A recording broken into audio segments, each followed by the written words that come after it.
I'm very appreciative of Ora always stepping up to the mark and you know, just sort of being there for us. And I always know that everybody is ready and happy to just relax and take in the energy, take in the beautiful energy and the wisdom and everything that comes with it when we are able to share Torah and learn together, and put ourselves in a place of saying we want to be makabel, which is a beautiful thing to do. We want to be able to receive. We want to receive. You know, when the Kohanim give when we have Birkas Kohanim, one of the beautiful things that I learned going into a Sephardi shul was that we put out our hands and we want to receive. We want to receive the blessings. And what do we do when we receive a blessing? When we receive a blessing and we fill our buckets and we fill ourselves, and we're able to actually we fulfill ourselves, and we are actually able then to be givers. So I think that the challenge for me right now tonight is really that we're in a place. It's been a week all over the world, which has really been a challenge with all the beautiful things and the amazing things that are going on. There's also been a challenge of difficulties and suffering for those of us that are here, but have the ability to do more with what we have in this world. And we wanted to make sure that we would be able to have our learning tonight, and that we would definitely be able to learn for Rachel Gevorah, for our dear friend Shelley, that she should have an Aliyah and Neshamas, and somebody who we got so much simcha actually from, besides Shelley as a person, from her flowers and all that she really shared. And the community are feeling a lot of pain. And I heard a beautiful clip today in another place from Rabbi Zachariah Wallerstein, Zecher Tzaddik Yebracha, which is also a hard thing to be saying, but really what he said was that somebody had told him in a class that he was jealous of his olam haba, of his next world. And Rabbi Wallerstein says, what are you jealous of my next world for? He says, it's such a strange thing to be jealous of my next world. He said, I'm ADD and I'm just going to have to sit and learn in yeshiva. Just sit quietly. Like, how do you expect, what do you want to be able to do in the next world? He said, really what you should be is jealous of this world, my olam hazeh. Not because my olam hazeh is so important to me with all the physical and the fancy cars and having holidays and all the extras, but my olam hazeh, because in olam hazeh we're able to make a difference to somebody else's life. We're able to make a difference because we can smile, we can give, we can listen, we can share, and we can do. And we can help people to change their lives. And I think that it is no better way that we can learn together, and that we can look at this beauty of the world that Hashem gave us, and learning about Sephiroth Omer, which we are going to be learning together tonight with Ora, is something which helps our own personal spiritual world through the beautiful world that Hashem has actually given us. And that we should all make sure that we not only rely on meriting, we make it happen, that we become people who are going to utilize and use our olam hazeh in a way that Hashem wants us to be using it. So, Ora, I'm just very, very blessed, really, and I should just say that we're all blessed, that we should just be able to look at the energies of the world and take them and make them into positive energies, and acknowledge all that we have and that we can do together as an entire one body of the entire Jewish people, because that's how we feel each other's simchas, and that's how we feel each other's pain. But if we reach out and we share it together, then the simchas become that much greater, and our difficulties and pain become lessened because they shared. Over to you. Thanks, Jo. Okay. Thank you for the opportunity to speak, and I guess an honor to speak Le'elu Nishmas, if we can bring more light and more connection to the world, and it makes us all think a little bit more. Right, and just nice to see lots of nice faces from around the world. And thank you for coming on screen, because there's nothing worse than speaking into the void of Zoom when everyone's screens are off. So thank you, Natalie, Andy, Mrs. Zayden, Beck. No pressure, anyone? Okay, as long as there's one or two, you can alternate. Okay, so the topic is we're talking about the month of Iyar and Sephiroth Omer. And we're going to touch on some of this and not fully complete it all. So we'll get another opportunity another time to finish this, because there's a lot to talk about. I think that I've learned with some of you previously the concept of the energy or the power of every month in the Jewish calendar. But just for those of you who I haven't learned this with or haven't had the opportunity to learn this concept before, I just want to give a very brief introduction. And I apologize if you are somebody who have learned this a few times before and you've heard this a lot of times. So I'll try to be brief, okay? There is a concept that the way that the Jewish calendar works is that instead of the way that we look at events to be sort of commemorative, that as we pass through the calendar, each chag is commemorative of something that happened historically. The way that we look at it is that at the very beginning of the creation of the world, each month was invested with a certain spiritual energy. And because of that energy, certain events took place. So in other words, if we just reflect back to Pesach, which we've just passed out of, if you look at Pesach, the idea is not that because we left Egypt and because we had to, be slaves, and because there were tears, that's why we have to have the Seder again and we have to eat all those things again. There's an element of it that is commemorative, but also if you look at that time, there is this kind of concept or this energy of the idea of freedom.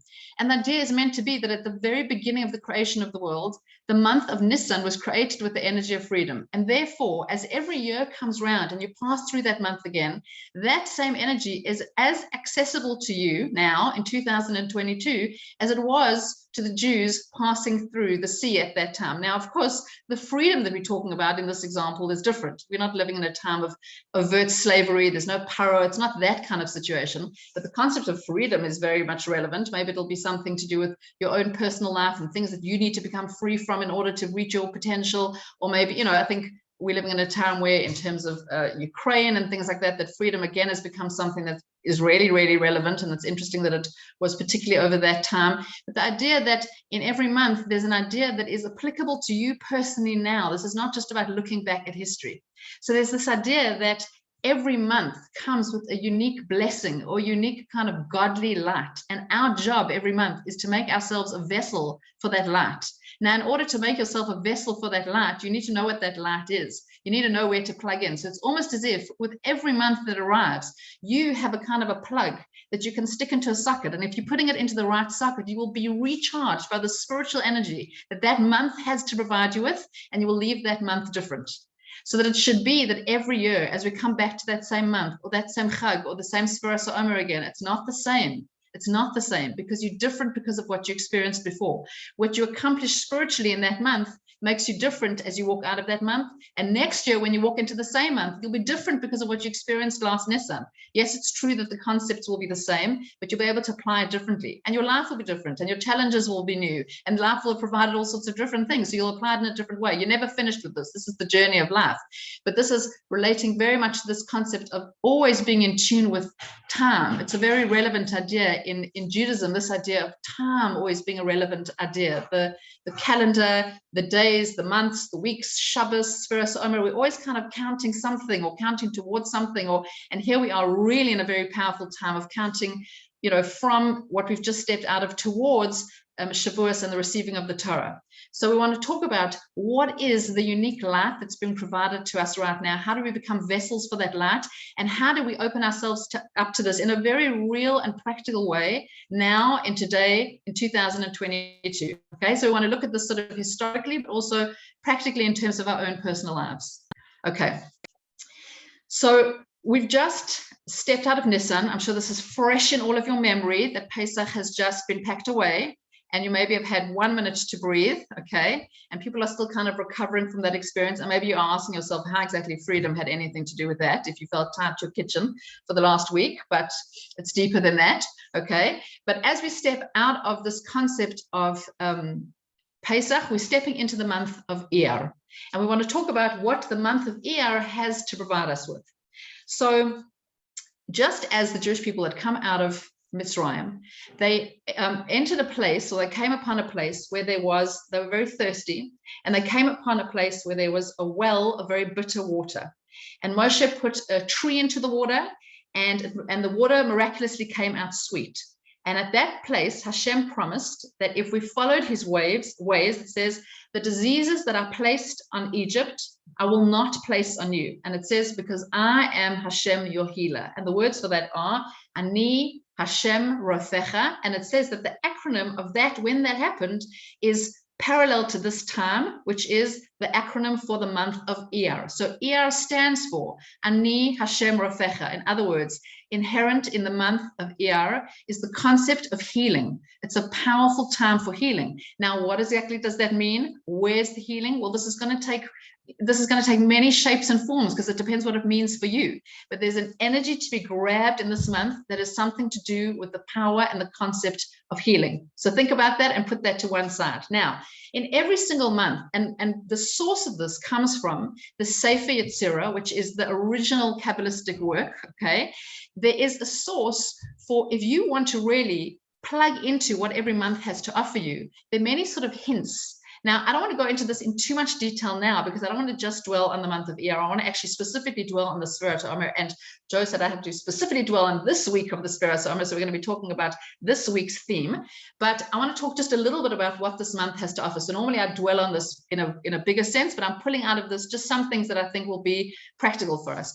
In the Sephiroth tells us that every single month has many things associated with it. Every month has a tribe associated with it, because there's 12 tribes. Every month has a stone associated with it, because there's 12 stones on the breastplate. Every month has a Hebrew letter associated with it that almost created that month. Every month has an order of the letters of Hashem's name associated with it. Every month has a body part and a sense associated with it. And at different times, we'll use what's relevant to help us get into what it is that this month has to offer us. So I'm not going to go into too much depth with that concept for today, but I just wanted to share one or two ideas to do with the month of Iyar. So the month of Iyar, the letter that represents the month of Iyar is the letter Vav.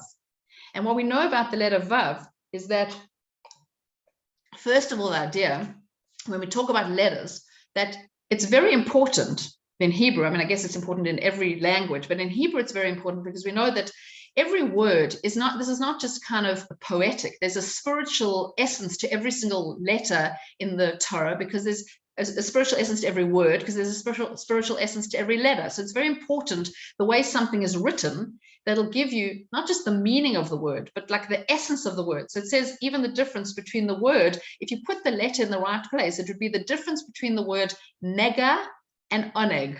The difference between nega is like damage, and oneg, which is enjoyment. That if you put one letter in the wrong place, it can shift the entire meaning of something. So to put letters in the right place is very important. So what does it tell us about the Vav?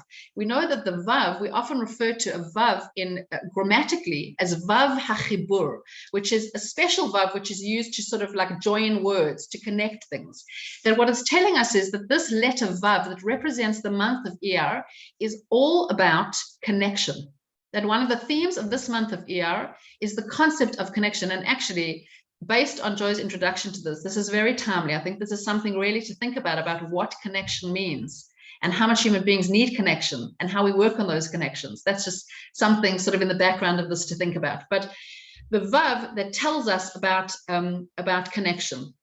And it says that the very first Vav is the Vav of telling us about, in creation, et hashamayim, the et haaretz, joining two things. Now, not only is it joining two things, but it's joining two highly unlikely things. It's joining heaven and earth, which we know is not just about physical things. We're talking about joining physical and spiritual. We're talking about joining God and human beings. So it's using the first Vav to tell us about the potential and the possibility to connect two very different things. not too obvious things, that there's the potential for connection, even in things that don't look obviously connected. We need to seek out that connection, but there's a very deep theme of connection that runs through this month of Iyar. And it says also the other place that it uses the word vav is in the Mishkan, the vavim, which were the sort of like the connectors, the hooks to connect things, the place that each thing fell into in order to make the whole thing connect to each other. So that whole thing would have been just lots and lots of separate pieces without the vavim that were there to turn it into one whole, the importance of that connection. So as it comes to each month, you know, if things resonate for you, there's a reason, because this is going to come up for each one of us in a different way. Like, what does connection mean for you? Has there been something relevant, particularly this month, in the idea of connection? We have to start thinking about this personally. Like, where does this play a role in my personal life? And we're not just talking about the idea of connection. We're talking about the idea of healthy connection, of making sure that those two things are joined in a healthy way. So it says, you know, if you watch a little child trying to do a puzzle, a jigsaw, right? If they can't match the two pieces, what do? You like bang it till the two pieces fit in, or try like bend one of the pieces so that it can fit into the puzzle. But you know that if you want a puzzle to really look good and you want the picture to come together, the pieces really have to fit together. That's the vav, the real connection, when the two pieces really fit together, not trying to, you know, stick something in there that doesn't fit. Now, what's unique in this month that we're in, and fits into this concept of this connection, is the idea that throughout this entire month, we have the mitzvah of Sephiroth Omer, of counting the Sephiroth, which we'll talk a little bit more about in a second. But in terms of this concept of connection, this is an idea that every single one of the days of the month of Iyar are connected to each other by this mitzvah. We're moving our way through this month, counting from one number to the next number to the next number. It's like a ladder. We're moving towards something. So each day is connected to the day before and the day after. It's all part of one big picture. And we can't get to the next day without the day before. So if the concept is ever relevant, it's so relevant in this month. And the most important connection that we know that we have when we talk about connection, and we talk about human connection, is the connection bein adam lechavero, between man and his friend, between human and human. That is the most important connection we have. And it's a connection that when we make mistakes in that connection, you can't ask Hashem for forgiveness in that area. You have to go to that person and ask them for forgiveness in that area. You can't be, you know, unless you're brave enough to say to that person, I'm sorry, I made a mistake, I shouldn't have said whatever it was that I said. You'll never better the connection. You can be very holy and beg Hashem for, but you haven't rectified things till you've connected properly with that person in order to fix that connection. So, and it's so timely, of course, that in this month we have the idea of the story of Rabbi Akiva and the whole story of Lag BaOmer, which we're approaching, which is the thing that his whole sort of his motto was the idea of V'ahavta l'reacha kamocha, to love each other properly, to really connect to people, to see somebody's essence and to appreciate them for who they are without judging them, and to deeply connect to them. And what happened is, and what ensues in the story, and why we have this tragic time and underlying everything that's happening at the same time now in the counting of the Sphira, is the idea of these 24,000 students of his who died. He lost every single one of his students and had to start all over again. And what was the issue with these students of his? That they had, and that they were very learned, very brilliant people who were missing the very important ingredient of ben adam lechavera, of being able to really respect each other, not judge each other, and truly connect to each other. So again, this concept of connection runs through this month of Iyar. And it's something that we want to be looking at rectifying in our own personal lives and thinking about where we need to work on that concept. And it's a time during Iyar and during Sephiroth Omer, which we'll talk about in a second, which is all about refining our own personal character, our own personal midot. We want to look at ourselves. And during this month, we are focused on this as like a real self-focused month of personal growth. And we have this amazing inbuilt system on how to work on ourselves and how to get to that personal growth. Because if I said to you, spend this month working on yourself, where on earth do you begin? So we've been given this brilliant system for working on ourselves, which we're about to look at. Okay, so now while we have other months where the chag, or the big event of that month, is like sort of the peak of the month and everything else is like the backdrop to that month. In this month, in Iyar, every single day of this month is taken up by the Sephiroth Omer. So in other words, this month, the mitzvah like is the month. There's no day of this month where there's a little bit in last month and a little bit in next month, but all of it in this month. So in this month, every single day is a mitzvah, which means that in this month, the unique becomes routine. In this month, it's like we've entered a whole different state where there's not one day that's out of this. It's all connected to this mitzvah of us moving towards reaching our own potential, really investigating ourselves and getting to a place of refinement. So what is this refinement that we're trying to reach? So we know that after we left Egypt, for 49 days, we had to travel in order to get to a place where we were ready to receive the Torah. And we know that the reason that there were these 49 days that elapsed before receiving the Torah was because with the Jewish people had to go through this process of getting to a place where they were personally ready to receive the Torah, that it wasn't just going to be a national event, that it was going to be every individual was ready to personally accept the Torah. And in order to do that, every person had to introspect, and everybody's different. So everybody had a different journey to travel in order to get to that place where on Shavuos they were ready to receive the Torah. And interestingly, we know that we have this 49-day journey, and the Torah is given on day 50 because 49 days rely on our own personal introspection and work. And then day 50 is called Matan Torah because it's a gift. The 50th day is the gift you get at the end of the 49 days of hard work. You got to put in the 49 days, and then you get the 50th day as a gift. But you won't be ready to receive it in the right way if you don't ready yourself.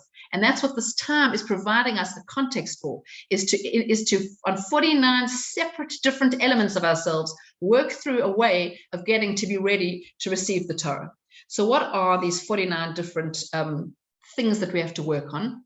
So this is what the Sephiroth Omer is that we have 7 weeks of 7 different attributes that every single human being has, each interacting with all of the 7 attributes. So every week is going to have one theme and all other 7 attributes that interact with that one theme. So for example, we start with the attribute of chesed, which we'll talk about in more detail in a minute. And every single one of the other details interacts with that chesed. So we need to be working on not just chesed, as in, so let's just say, for example, the first is chesed, the second is Gevorah. So not only are we working on kindness in and of itself, we're working on kindness, but also balancing that kindness and where we have our boundaries in that kindness. We want to look at all elements of our own personal chesed, and then we're ready to move on to the next week. And you'll notice that as you look at this ladder and the way that it climbs, each one relies on the one before. So it's not sort of happens to be that this week is chesed and next week is Gevorah. Each one is a step towards the next. You can't get to the next until you've rectified the one before that. You have to refine the one before that. So now,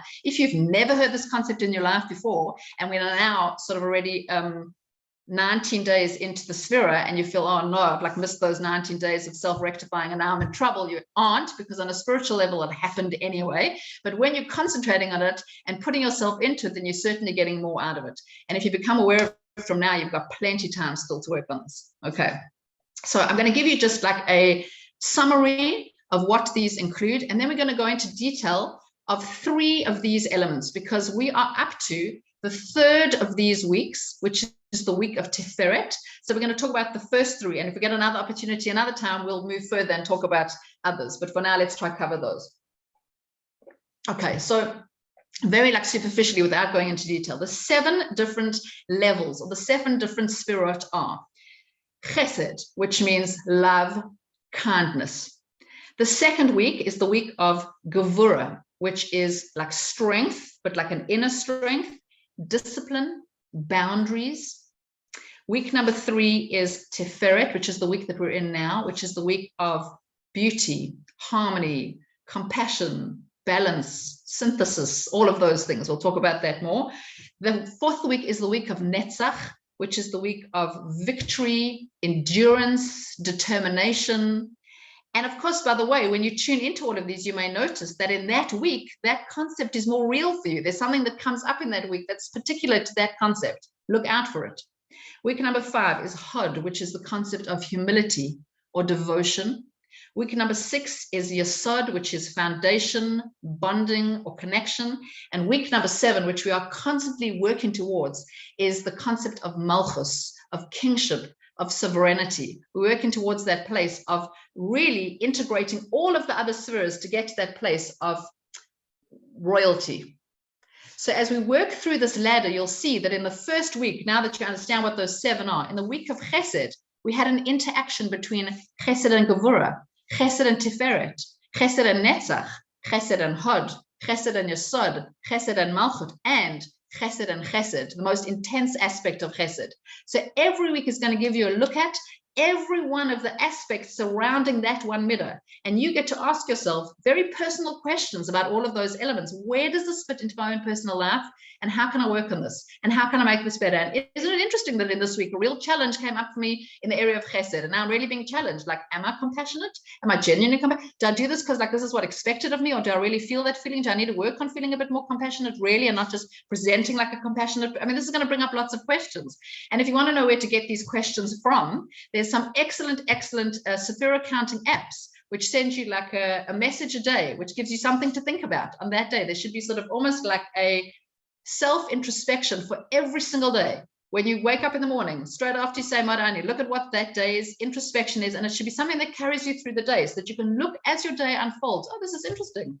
I can see how this is playing out in today and questions that I need to ask myself on this. Imagine if we did that for 49 days, where you'd be at the end of those 49 days. Of course, you'd be a different person to have taken time out to look at those 49 elements of yourself. So even if you've caught up now and you've only got 39 left to look at, it's plenty. You've got plenty work cut out for you. So I want to look at a little bit of, and also let's just ask one quick question before we move into these specifics, which is, you know, when we walked out of Mitzrayim, and now the story is clear to us, we remember this because we've just all read the Haggadah, and we remember the story of what torture and challenge we went through to get to this place where we finally left Mitzrayim. Why, at the end of all of that, why could we not be given the Torah then and there?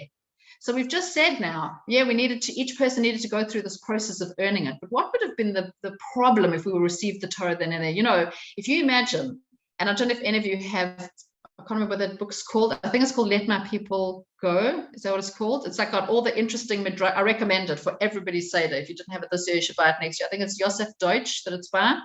But it's excellent. It brings together like lots of really interesting midrashim and crazy stories that you've never heard before about like interesting long-legged like monsters that lived at the time of, anyway, buy the book if you don't have it. But if you looked at that story and all the elements of what happened when as each of the plagues happened, and you look at the depth of the story of the plagues and you understand what it was that we saw and experienced and went through, wouldn't you imagine that at the end of leaving Mitzrayim, if Hashem appeared to you at the end of all of that and said, who wants my Torah? Everybody would be like, me, definitely. Did you see what you just brought us through? Like, of course we're all going to accept the Torah. So why then and there did Hashem not ask us to accept his Torah? Not just because of that personal work that we needed to experience, but also because, a bit of an odd analogy, but we'll go for this. Imagine a person falls out of a building, and it just happens to be that there's somebody to catch them at the bottom of the building. And as you fall into that person's arms at the bottom of the building, with huge relief that somebody caught you, that person says to you, will you marry me? And what do you say in that moment of having just been saved? You say, of course I'll marry you. Of course, thank you for saving me, right? Now, what happens like 3 or 4 days later after that dramatic moment? You suddenly look back and think like, what did I say that? I can't even know who that person was. They just happened to be there, and I was really grateful that they saved you. But now come to think of it, like that was a bit of a crazy thing to say. I don't know what I've just taken on. I don't know what that person's personality is like. Is that somebody I'd want to be married to? So what's the analogy when it comes to accepting the Torah? Is that if Hashem would have given us the Torah then and there, why would we have said yes? Out of pure, like, we'd experienced such a stunning experience, you couldn't say no. But we had to have a chance to accept it for real. Not because we were accepting it because we'd just, fallen into someone's arms. We needed to think about what this marriage meant. We had 49 days to think about, what is this marriage going to be? What am I committing myself to? And to each go through a personal process of introspection, that when it comes to Shavuos, it's not just a national celebration, it's an individual celebration. Yes, bring it on. I'm ready to receive the Torah. Okay? So now I want to look at the first 3 levels of this ladder of the spheres in a little bit more detail. Okay. So the first of this ladder is chesed. So let's go a little bit into detail, because as you look through the ladder, you're going to keep seeing this reappear, because it's going to reappear every single week as an interaction with one of the other middles. So what is chesed really about?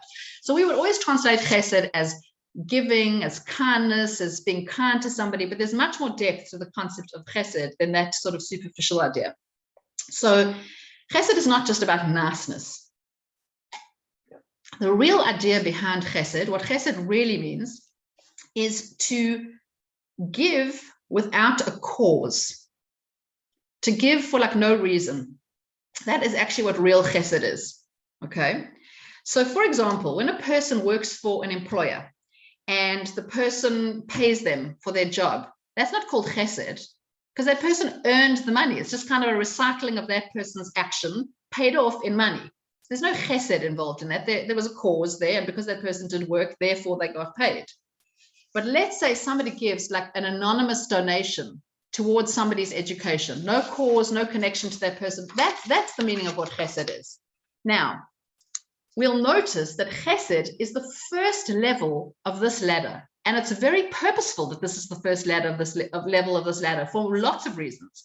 But the first thing you have to notice, for something to be first is not just about like a hierarchy. It's not just like, well, we got to put something first, so let's put chesed first.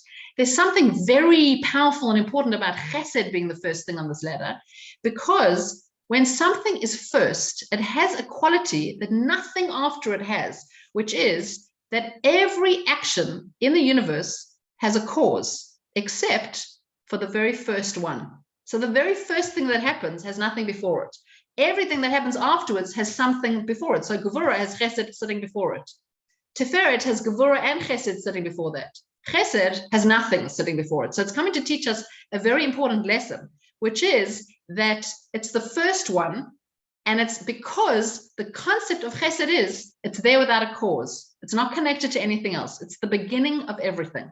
And it's coming to tell us a very important idea, which is we know that it says that the world was created. The ultimate act of chesed is the creation of the world. It says, Olam chesed yibane. The world was built on chesed. Hashem created the world out of chesed. That's where the world comes from. Now, understanding what that concept means is a very important, like fundamental in Judaism. It's not such an easy thing to swallow, but it's a very important cornerstone, because what it really means is that if we think about our relationship with Hashem, if we think about the fact that Olam chesed yibane, that you were created out of chesed, that means that the fact that you exist here right now, today, is a chesed.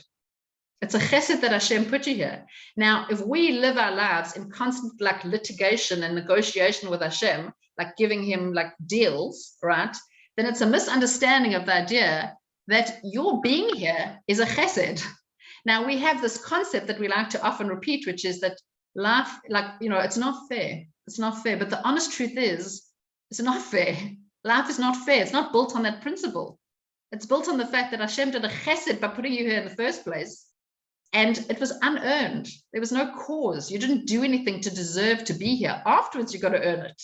But you didn't do anything to deserve to be here, which on the, if you want a bit of a boost, means like if you were chosen to be here, you are here for a reason. Hashem wants you here. But on the flip side, the other side of that is you can't be like, well, it's not fair. It's not, because it's not fair. It's a chesed that you were put here in the first place. That's what the world is built on. In other words, the underlying foundation of all existence is that existence is a gift. And we have to look at it that way. The fact that we are here is a gift. Okay, now let's move on to the idea of Gevorah. And then we're going to see how these relate to each other. So first we've got this chesed, this unbounded kindness, which comes from no cause. It's like limited, like unlimited goodness. Hashem gave us this chesed, this gift of creating us and bringing us into the world. There's no reason he should have brought us here. It's a gift that we're here. It's just like overflowing chesed. And then on the opposite side, we have Gevorah. What's Gevorah? Gevorah, which we usually translate as strength. But when we understand it in association with Hashem, we understand it as punishment, as like rules, as Hashem's like strength when it comes to sort of like making us do the right thing. So it's Hashem's way of kind of like judging humanity. It's about stringency, it's about adherence to the letter of the law, and it's about there being justice in the world. And all of this totally like contradicts what the idea of chesed is. How can you have an existence in the world, this boundless, amazing giving without cause, and then also this Hashem who possesses this power to be like very, strict with his judgment and mete out real strict judgment and make sure that we get punished for things that we're supposed to be punished for. How do those things balance? That doesn't sound like it comes from one being. How are you supposed to look at that? So it says that what happens is, what we need to understand is that Gevorah is not just about strength in that way. There's an underlying idea to Gevorah, which is that if you look at the act of creation, which we just said was a gift and was a bonus, and we didn't earn it. So when Hashem looks at the world and he creates the world and he says, let there be a firmament. And we say, there was a firmament and the world kept stretching and expanding and stretching and expanding until Hashem said, enough. And it came to a standstill. As soon as Hashem said enough, the world stopped expanding and stretching and growing. What does that mean? What did Hashem introduce into the world in the moment he said enough? A concept that had not existed before. Hashem introduced into the world the concept of boundaries, the concept of like a fence. There was that much and that much and that much, enough, stop. Now again, as you enter any of the Gevorahs in your ladder, if you are somebody who has any struggles in the area of boundaries, so Gevorah is one to look at. Personal boundaries, because this is also what it relates to, okay? The ability to say enough, no. So Hashem brings this concept into the world of enough, of limit, of some kind of finiteness. That's what's being brought into the world, that things are finite. That's not been brought into the world before. But what is this limit? Because we talk about Hashem who has no limits. So why is he bringing a limit into the world? Hashem can give and give and give and give. There's no end to his giving. He can give us, there's nothing to stop it. His resources are limitless. So why does he need to make there be a boundary? So there's this interesting idea when it comes to Gevorah and these boundaries, when Hashem meets it out in this way, is that the limit of the resources is not on Hashem's resources. The limit is on how much I can actually accept. It's actually about me. It's not about how much Hashem has to give. Hashem has no end to what he has to give. But I have a limit to how much I can receive. What do I mean when I say that? So for example, if you think about a person who, let's just say somebody starts medical school, right? And I mean, it's an unlikely scenario, but let's just say they start medical school, and as they walk into their first day of campus, somebody approaches them and says, listen, I have been desperate to study medicine my whole life, okay? But I couldn't afford it, or I couldn't get in, or whatever it is. So I'm willing to go into university every single day, okay? And I'm going to study like everything that you're supposed to study. And at the end, I don't mind if you stand on stage and you can receive the degree and everybody can call you doctor, whoever, and you can get all the credit, but I just want to do like the studying. Okay, so for whatever reason, this person thinks, okay, that's a great deal. Maybe he got sent to medical school by his parents and didn't really want to be there, whatever it is. He thinks, excellent, I've got 7 years of holiday. And at the end, you'll tell me when I have to come and receive my cap and my scroll and whatever it is. So when this person stands on stage at the end of 7 or 8 or 9 years, or however long it is, to receive their medical degree, how does that person feel as they stand on stage while everybody claps and congratulates them for being a doctor? Empty, unaccomplished, because even though they've been given that title, they haven't really earned what that title says. There isn't a good feeling in that, being given that on a plate, because they aren't really a doctor and you would not want to trust them with anything that you needed done. But it's not a good feeling for that person themselves, because they don't have the knowledge and they haven't done the slog. And the good feeling about standing on that stage or whatever it is after however many years is the work that went into getting to that place. That's what the feeling is. Now, what has this got to do with this concept of Gevorah and Hashem's limits being about what we can receive? So it says that for a person, if a person were to be completely dependent on other people, they might have everything that they need in the world in order to continue existing, but they will feel like a nothing.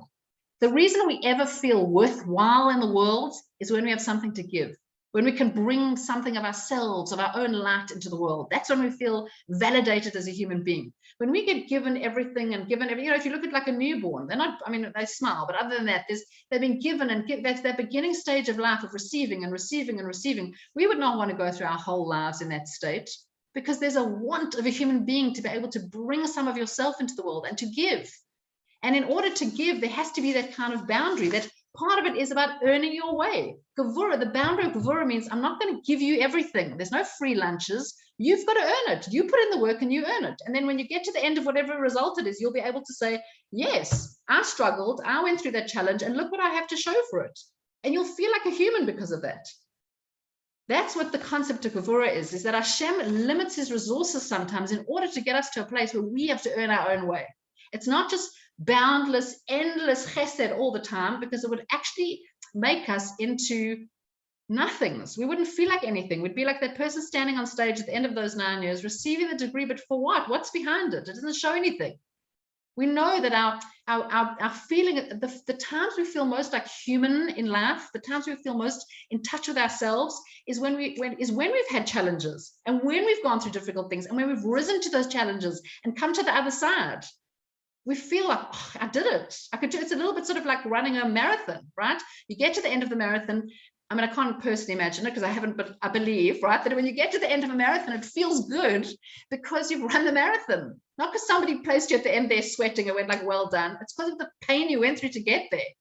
That's why it feels good. So Hashem wants us to have that experience in the world because he wants us to reach our potential. That's the concept of Gevorah when it comes to Hashem. He doesn't have limited resources. He's got plenty. He could keep giving and giving and giving, but he doesn't for your sake. So now, how do we balance those two? And then we're going to go on to Tiferet, which is the week that we find ourselves in, which it can't exist without those two before, without understanding what Chesed is and what Gevorah is. So now, the balance of those two is, it says that if you were to see a person hammering a nail into, if you were to see somebody pushing a trolley or picking up a box, right? Both hands are involved in the same action. So both hands are pushing the trolley or both hands are picking up the box.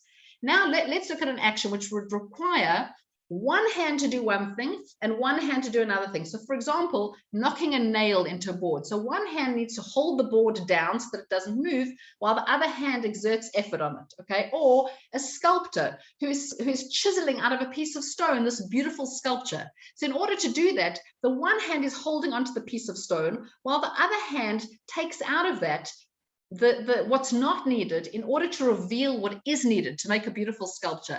That is the working together of Chesed and Gevorah.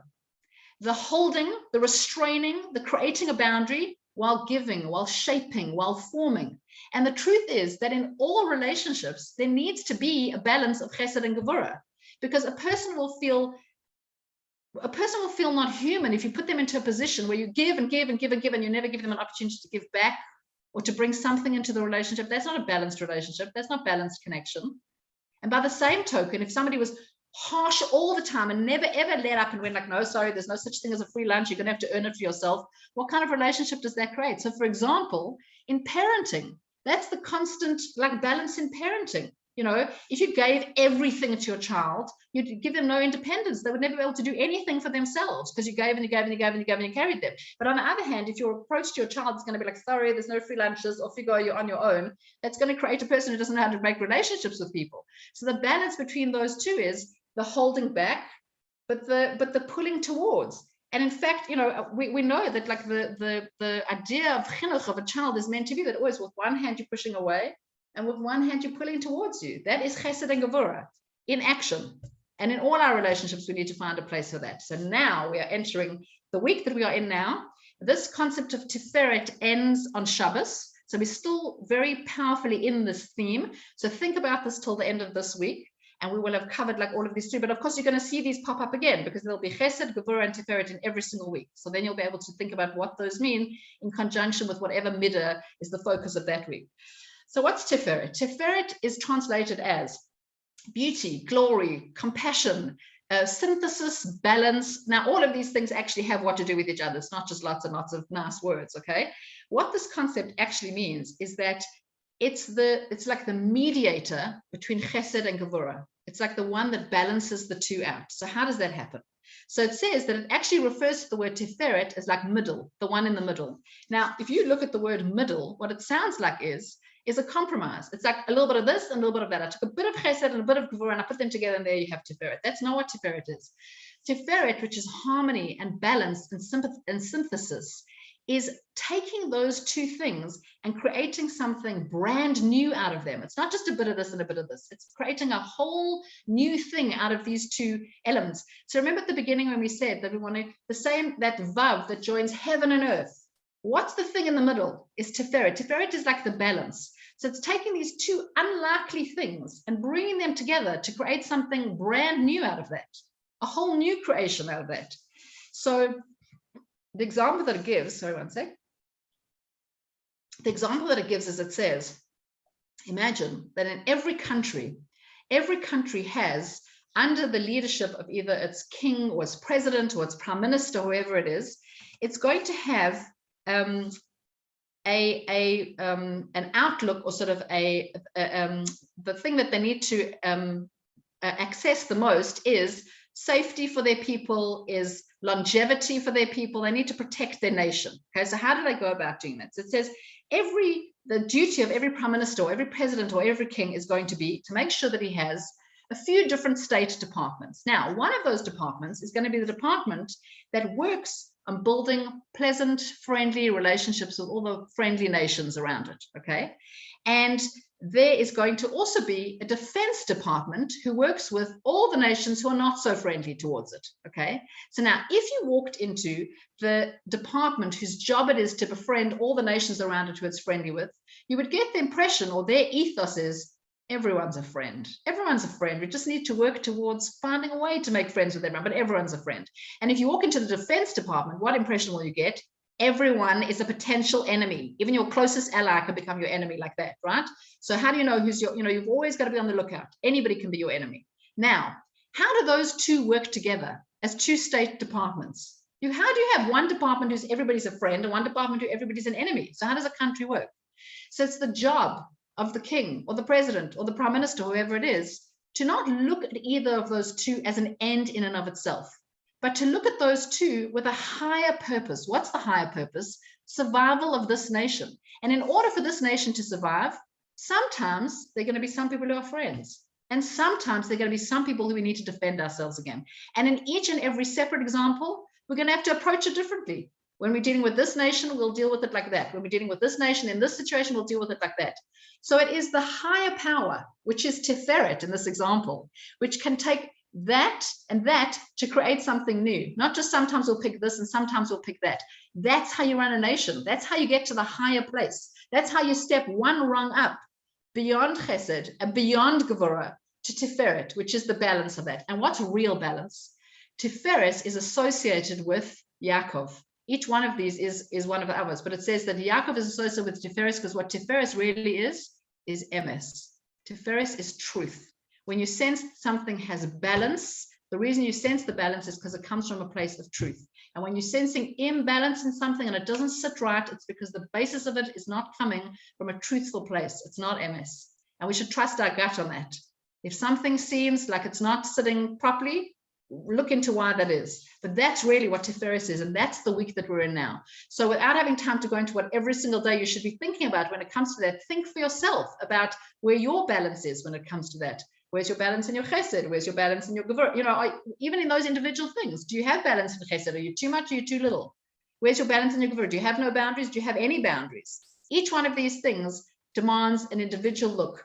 And at another time, I will have time to look at those individually. But I want to end off on one last thing, which is that this whole process is a journey of personal introspection for each one of us. And even if you can give this a moment's thought every single day as to what individual light this day gives you an opportunity to shine into the world, and an individual opportunity to become a vessel. Every day is giving you an individual opportunity to become a vessel. So don't miss that opportunity. What a powerful time. Do not pass through this month without thinking about what can I access today. That if I skip out today and miss it, it's not just about forgetting the counting. Oh, I didn't do it with the bracha. Even if you're not doing that anymore, you never did that before. Just look at what the meaning of today is and what you can access within yourself. You will walk out of the spirit of Omer in a totally different way, and you'll be ready to receive the Torah in a totally different way. You'll be ready to access that in a way that you wouldn't have if you wouldn't have looked at yourself personally. So I want to finish this off with one really nice idea, which is that it says that every single person in these 7 middos we all have elements of this. That's why we have to work through this. We all have these 49 aspects, but you are going to notice something in yourself that is more powerful than all of these 7. That's your like sort of most powerful midah. You'll notice that there's something in you that resonates more, and that's maybe you'll need work in other things because that thing is so natural to you and other things aren't.